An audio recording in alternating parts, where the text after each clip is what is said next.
When we look at the reflection of the sun in the water, we don't know which is more beautiful, the sun or its reflection in the water.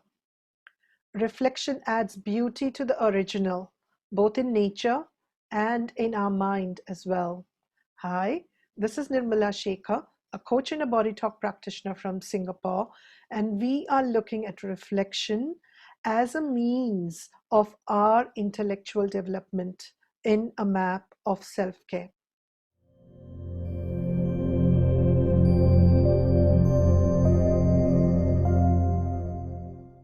When we learn something new, that is theoretical knowledge. When we put that theory into practice, when we experience that theory, then it becomes practical knowledge. But practical knowledge is not wisdom. Reflection on our experience, on our practical knowledge, transforms that knowledge into insights and into wisdom. When we learn something new through Google, through education, in other ways, theory is important, but what is more valuable is these nuggets of insights from people who have gone through the experience and who then reflect on their experience. So if reflection is so useful, is there a right way of reflecting? How do we go about this process of reflection? In the last video, we talked about silence. Silence is important, is the precursor to reflection. It allows us to reflect. Silence alone, though, does not create reflection. It is a way of looking inside. And I can explain this to you with an analogy. When we are digging for water, maybe we are putting a well in place and we are digging for water. Or it could be that we are digging for gold or some precious metals. Initially, when we start digging, we will get mud and sand thrown at our face. When we continue, we may hit hard stones or rock. And when we persist with that, that is when we get the layer of pure, sweet water or whatever metal that we are digging for. Similarly, as we start reflecting on our experiences, we will go through these processes. For example, if I'm going through a difficult period in my life and I'm reflecting on my experiences, the initial thoughts that I may get as I sit to reflect are something like this, and I think almost everybody goes through this. I'm unlucky. This is really bad that what I'm going through. X, Y, Z is responsible for my state of misery, for my problems.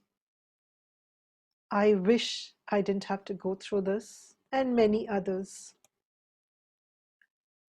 When I stop the process of reflection at this point, then these remain just conclusions. They are not wisdom, they are not insights, they are just conclusions that are then used by me to complain about my situation. If I continue reflecting beyond this point, I'm going to get the hard rocks.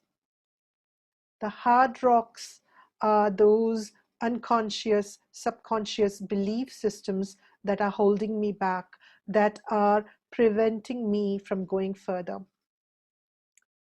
If I do more inner work, I persist and continue through this hard inner rocks of belief systems, that's when I'm going to encounter the pure, sweet layer of water or the mineral that I'm looking for.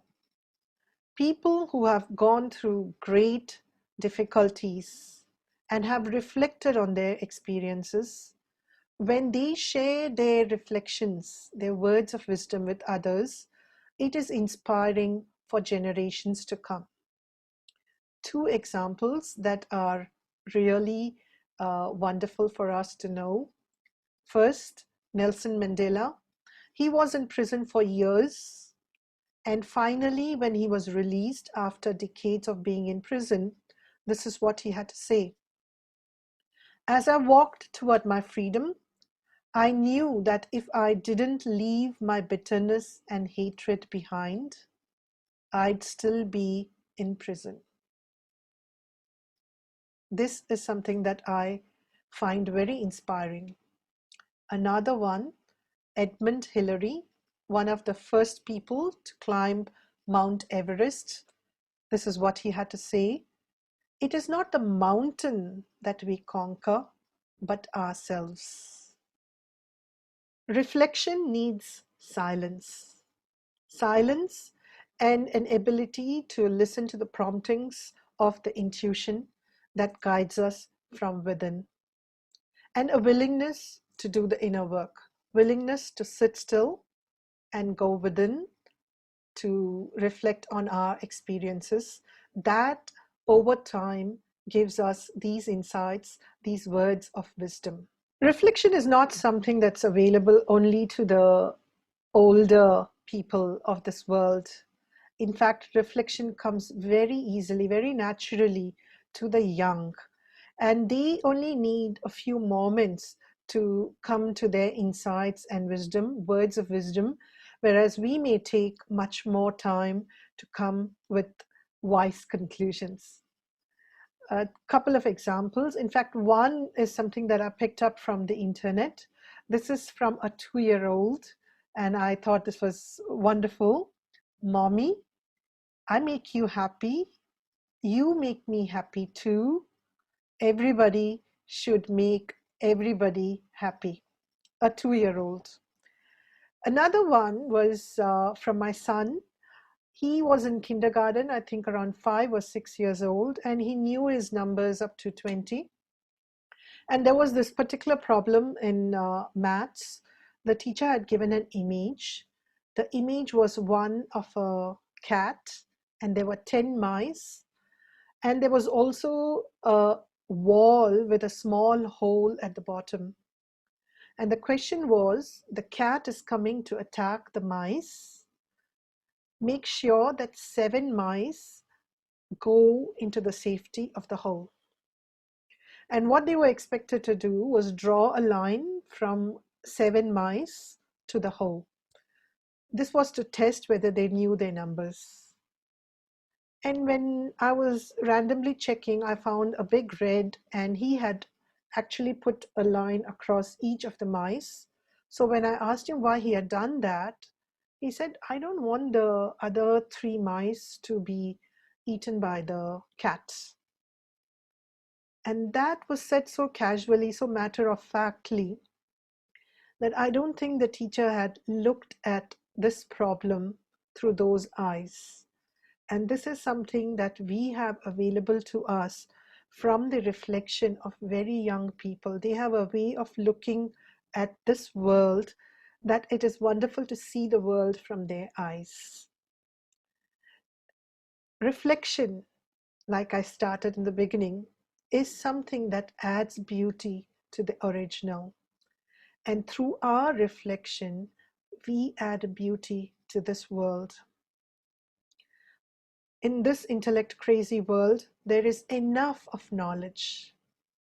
What we now need to do is crystallize that knowledge into insights and into wisdom, and create a culture of doing that among the young and the young at heart. That's all I have for this video on reflection. See you in the next video. Bye-bye. Namaste.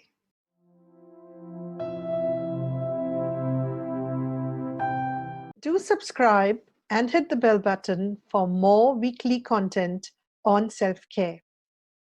And if you want even more actionable content on self-care, do join me in the Facebook group for weekly lives, discussions, and more tips.